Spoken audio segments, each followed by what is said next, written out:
अस्सलाम वालेकुम स्टूडेंट। आज का हमारा लेक्चर नंबर 20 रिव्यू एक्सरसाइज 2। इसमें हम क्वेश्चन नंबर 1, 2, 3, 4, 5 एंड 6 को सॉल्व करने जा रहे हैं। स्टूडेंट्स, अगर आप चैनल पे नए हैं और कंप्लीट शुरू से समझना चाहते हैं तो जल्दी से अजीज़ मैथ पॉइंट टाइप करें, चैनल पे क्लिक करें। आपके लिए मैंने एक यहाँ पे प्लेलिस्ट बनाई है मैथ 9th 2025 न्यू के नाम से, और इस पे क्लिक करें। आपके लिए मैंने यहाँ पे कंप्लीट लेक्चर को अरेंज किया हुआ है, यहाँ से शुरू से आप समझ सकते हैं। और लाइक शेयर सब्सक्राइब करना मत भूलें। दोस्तों के साथ शेयर करने से आपका नॉलेज इंशाल्लाह बढ़ेगा, कम नहीं होगा। इसमें सबसे पहले देखते हैं क्वेश्चन नंबर 1 एमसीक्यूज को। पहला क्वेश्चन है MCQs, standard form of 5.2 multiply by 10 की पावर 6 इज। अब स्टूडेंट, इसको मैंने पहले भी आपको समझाया हुआ है। 5.2 का पॉइंट हटाएंगे तो 52/10 आएगा, मल्टीप्लाई बाय 10 की पावर 6। 10 नीचे आ गया, 10 की पावर 6 आपको पता है कितना होता है, 6 जीरोस लगानी। ये एक जीरो ऊपर नीचे वाली आपस में कट गई, बाकी ये 5 जीरो रह गई, तो 52 के साथ 5 जीरो आ जाएंगी, तो ये इसका आंसर है। अगला है साइंटिफिक नोटेशन में लिखना है 0.00034 को। तो आपको पता है स्टूडेंट, ये पॉइंट यहां से शिफ्ट होना है, फर्स्ट नॉन जीरो डिजिट के बाद ये पॉइंट आएगा, तो 3.4 होना है। तो 1 2 3 4 4 डिजिट पॉइंट राइट की तरफ मूव किया तो -4 इसका आएगा। 3.4 मल्टीप्लाई बाय 10 की पावर -4।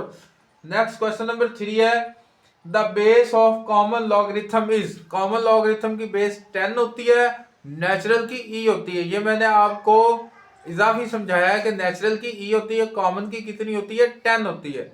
अब स्टूडेंट अगला क्वेश्चन है लॉग बेस 2। यहाँ पे 2 है, पावर 3 है, पावर लॉ यूज करते हुए 3 पहले आ जाएगा, लॉग 2 2। स्टूडेंट ये एक क्वेश्चन मैंने पहले भी आपको करवाया था, अगर बेस और वो डिजिट जिसका लॉगरिथम फाइंड करना हो आपस में सेम हो तो आंसर कितना आता है, 1 आता है। तो log 2 2 इसका आंसर कितना, 1 बना, 3 1s are 3। ठीक है स्टूडेंट। Next question 5 log 100। तो log 100 की वैल्यू कितनी आती है, 2 आती है। ये कैलकुलेटर से करके आप देख सकते हैं। इसकी मैंने कुछ एग्जांपल भी लिखी हैं। log बेस 10 है, 10 का क्या, अगर मैंने लॉगरिथम लेना है तो इसकी वैल्यू 1 है, 100 की 2, 1000 का 3। इसी तरह अगर 4 जीरोस आ जाएं तो आंसर कितना आता है, 4। ठीक है, ये मैंने आपको समझाने के लिए थोड़ा सा आपको बता दिया।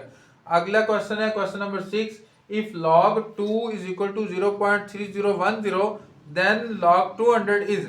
तो स्टूडेंट आपने क्या करना है, सबसे पहले 200 का करेक्टर ले लेना है। तो पॉइंट तो यहाँ पे है, ये इधर मूव करेगा तो 1 2 2 डिजिट मूव करवाया है, पॉजिटिव 2 आएगा, तो 2 इसका करेक्टर है। करेक्टर प्लस मेंटीसा वैसे हम करते हैं, मेंटीसा यही है। ठीक है स्टूडेंट, ये हिस्सा मेंटीसा है, क्योंकि 2 का जो करेक्टर है वो 1 नहीं होता है। ठीक है, सॉरी 0 होता है, 1 नहीं 0, क्योंकि 2 ये लिखा हुआ है ना पॉइंट, तो यहाँ पे तो ना पॉइंट कहीं और मूव किया ही नहीं है, तो इसका करेक्टर 0 था, तो मेंटीसा इसका 0.3010 था। अब ये इसमें ऐड कर देंगे करेक्टर, यहाँ पे 200 का 2 आ गया, तो ये इस तरह से हमारा इसका बन गया 2.3010।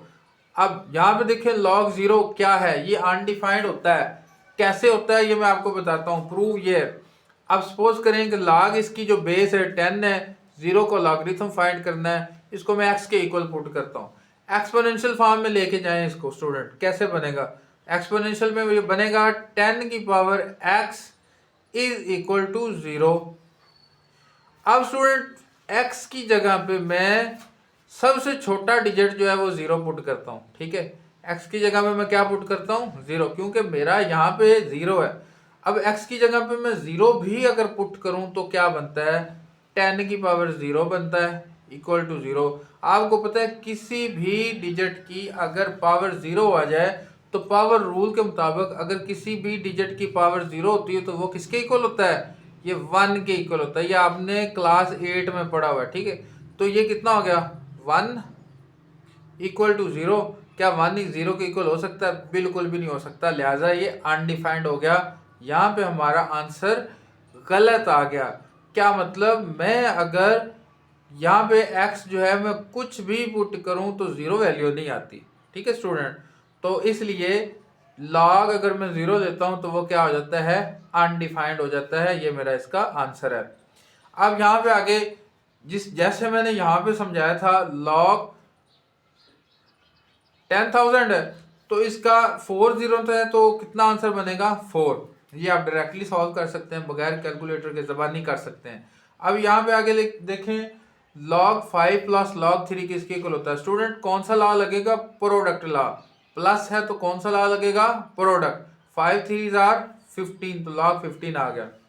3 की power 4 is equal to 81। In logarithmic form क्या बनेगा, 3 बेस में चला जाएगा, 81 इधर आ जाएगा और ये जो एक्सपोनेंट है ये इक्वल वाली साइड पे बन जाएगा।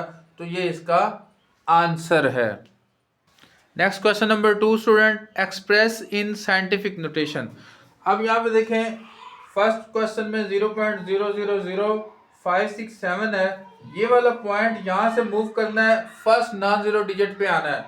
तो कितने डिजिट मूव किया है, 4 राइट की तरफ, तो -4 इसकी पावर आएगी। ठीक है, तो ये बन गया 5.67 मल्टीप्लाई बाई 10 की पावर -4। अब यहाँ पे 734 था तो पॉइंट कहाँ पे था, एंड पे। अब ये पॉइंट यहाँ से मूव करना है यहाँ पे, तो 2 डिजिट राइट की तरफ पॉइंट मूव किया है तो 7.34 मल्टीप्लाई बाई 10 की पावर 2 हो गया। इसी तरह ये पॉइंट यहाँ से 1 डिजिट मूव किया तो 10 की पावर -1 लिखा। आपको पता है राइट की तरफ मूव कर रहा है तो -1 पावर 1 डिजिट मूव किया है। तो आपको पता है पावर रूल्स के मुताबिक ये पावर्स आपस में ऐड अप होती हैं। तो ये हो गया 3 - 1। 3 - 1 कितना होता है, 2। तो ये कितना बन गया, 3.3 मल्टीप्लाई बाई 10 की पावर 2। अब यहाँ के आगे क्वेश्चन नंबर 3 ऑर्डिनरी नोटेशन में करना है। 2.6 मल्टीप्लाई बाई 10 की पावर 3। सबसे पहले पॉइंट को हटाते हैं, तो पॉइंट को हटाया, पॉइंट की जगह 1 लगा, आगे पॉइंट के आगे 1 डिजिट था तो 10 आ गया। ठीक है, 1 0 आ गई। तो 10 की पावर 3 कितना है, 1 के साथ कितनी जीरो लगाएंगे, 3 जीरो लगाएंगे। 1 0 से कट गई, बाकी 2 जीरो रहेगी। 26 के साथ 2 जीरो लगा दें। अब यहाँ पे अगला क्वेश्चन 8.794 है। पॉइंट के नीचे 1 आएगा, आगे 3 डिजिट हैं तो 3 जीरो आएंगी। इसकी पावर माइनस में है तो नीचे लेके जाए तो पावर हो जाएगी प्लस। और 10 की पावर 4 का मतलब है 1 के साथ 4 जीरोज हैं, 1 2 3 4 जीरो मैंने डाल दी। सबको कुल मिला के इकट्ठा ज़र्ब किया तो 4 जीरो ये और 3 जीरो ये, कुल 7 जीरोज हो गई। अब आगे यहाँ पे क्या करना है, 8794 के नीचे 7 जीरोज हैं। तो आपने स्टूडेंट इसको करना ऐसे होता है कि 4 डिजिट ये हैं, 7 जीरो हैं, 7 में से 4 डिजिट गए तो बाकी कितने बचे, 3। आपने 3 जीरो और डालनी है। ये 4 डिजिट ये लिखें, 3 जीरो इस तरफ लगेंगी, पॉइंट लगेगा, फिर जीरो लगेगी। ठीक है स्टूडेंट, इस तरह करना है। इसी तरह यहाँ पे 10 की पावर 6 नीचे आ गया, प्लस में हो गया 6 ओवर, ये 1 के साथ 6 जीरो लगेंगी, 6 जीरो हैं, 6 माइनस कितने डिजिट हैं, 1 डिजिट है तो कितने रह गए, 5 5 जीरो, 6 के साथ 5 जीरो लगा के पॉइंट लगा के जीरो लगानी है। ठीक है स्टूडेंट, ये बहुत आसान क्वेश्चन थे। अब आगे क्वेश्चन नंबर 4 लॉग फॉर्म में लिखना है। ये फार्मूला दिया हुआ है, आपको पहले भी ये क्वेश्चन समझा चुका हूँ। बेस इधर चली जाती है, इक्वल के दूसरी साइड वाला डिजिट वो एक्सपोनेंट में चला जाता है और जिसका लॉग फाइंड करना हो वो इधर आ जाता है। ठीक है स्टूडेंट, अब पहला क्वेश्चन देखें, 3 की पावर 7 इज इक्वल टू 2187 है। तो क्या होगा, 3 इधर बेस में चला जाएगा, ये वाला लॉग में आ जाएगा और ये एक्सपोनेंट इधर चला जाएगा। इस तरह a की power b is equal to c, तो ये हो जाएगा log a c equal to b। 12 की पावर 2 इक्वल टू 144 है तो ये बन जाएगा log 12 144 इधर आ जाएगा और एक्सपोनेंट वाला हिस्सा इधर आ जाएगा। Next question number 5 exponential form में लिखना है, log base 4 8 is equal to x। Student ये वही क्वेश्चन है जो पीछे क्वेश्चन नंबर 4 में हमने किया था, उसी तरह के। अब वो हमने एक्सपोनेंशियल फॉर्म में, एक्सपोनेंशियल से लॉग फॉर्म में किया था, ये लॉग से एक्सपोनेंशियल में है। तो ये बेस वाला इधर आएगा, इक्वल के इधर वाला ऊपर जाएगा और ये इधर आएगा। ठीक है स्टूडेंट, इसी तरह ये बेस इधर, इक्वल के इस तरफ वाला ऊपर एक्सपोनेंट में और ये इधर। ठीक है, ये बेस इधर, ये इधर और ये वाला इधर, ठीक है। Find the value of x, ये बहुत ही आसान क्वेश्चन है, अक्सर ये बोर्ड में आ जाते हैं, ये शॉर्ट क्वेश्चन में आता है, ठीक है। log 9x is equal to 0.5, तो इसको सबसे पहले तो मैं एक्सपोनेंशियल फॉर्म में करता हूँ। अब ये बेस वाला इधर, इक्वल वाला इधर ऊपर एक्सपोनेंट में, और ये इधर 3 की पावर 2 होता है 9, ठीक है स्टूडेंट। 0.5 का मतलब होता है 1/2, 0.5 का मतलब क्या होता है 1/2। अब ये 2 इस 2 को काट देगा तो बाकी कितना रह जाएगा 3, 3 इज इक्वल टू एक्स। यहाँ पे ये देखें स्टूडेंट, 9 किसके इक्वल होता है 3 की पावर 2, और 27 किसके इक्वल होता है 3 की पावर 3। मैंने 9 और 27 की जगह पे 3 की पावर 2 और 3 की पावर 3 लिखा है। आपको पता है स्टूडेंट, ये 3 की पावर 2 जब ये ऊपर आएगा तो ये 3 की पावर -2 बन जाएगा। इसी तरह ये -2 इससे मल्टीप्लाई खाएगा तो -6x हो जाएगा। 3 के इक्वल -6x 3 के इक्वल, ठीक है स्टूडेंट। अब x इधर आ जाएगा, -6 इधर मल्टीप्लाई हो रहा है, इधर जाके क्या हो गया डिवाइड। 3 1 3, 3 2 6, ठीक है। 3 1 3, 3 2 6, तो -1/2 आ गया। इस तरह 32 इस क्वेश्चन में देख लें, 32 किसके इक्वल होता है 2 की पावर 5। फैक्टराइज कर लेना आपने, आपको मैंने कई दफा ये फैक्टराइज करना सिखाया है। 64 किसके इक्वल होता है 2 की पावर 6 के इक्वल होता है। फैक्टराइज आपने कर लेना है इसको भी और इसको भी। अब ये 2 की पावर 5 ये ऊपर जाएगा तो हो जाएगा 2 की power -5, 2x is equal to 2 की पावर 6। ये -5 2x से मल्टीप्लाई खाएगा। आपको पता है पावर की पावर आपस में क्या होती है मल्टीप्लाई होती है। -10x हो गया, और इधर 2 की पावर 6, 2 के इक्वल, -10x 6 के इक्वल, और -10 जो है इधर आके डिवाइड हो जाएगा।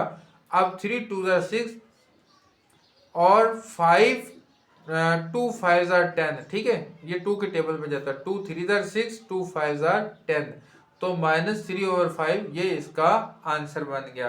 तो ये मेरे आंसर है, ठीक है स्टूडेंट।